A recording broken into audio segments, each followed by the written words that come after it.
దేవుడు మనల్ని ఎలా ప్రేమించాడు? దేవుడు మనల్ని తండ్రిలాగా ప్రేమించాడు. దేవుడు మనల్ని సోదరులాగా ప్రేమించాడు. దేవుడు మనల్ని స్నేహితుల్లాగా ప్రేమించాడు. సో అనగా తండ్రి మనలోనే ఉన్నాడు, కుమారుడు మనలోనే ఉన్నాడు, పరిశుద్ధాత్మ దేవుడు మనలో ఉన్నారు. మనము కూడా ఒకరిని ఒకరు, అంటే నీలో ఉన్నటువంటి దేవుని ప్రేమను 10 మందికి పంచాల. ప్రేమ అంటే ఏంటి? ప్రేమ అంటే ఏంటి? ఎవరు దైవస్వరూపం ఉంది?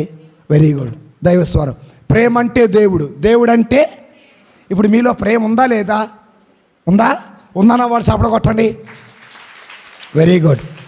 మీలో ప్రేమ ఉందంటే దేవుడు కూడా, ఎందుకంటే ప్రేమే దేవుడు, దేవుడే.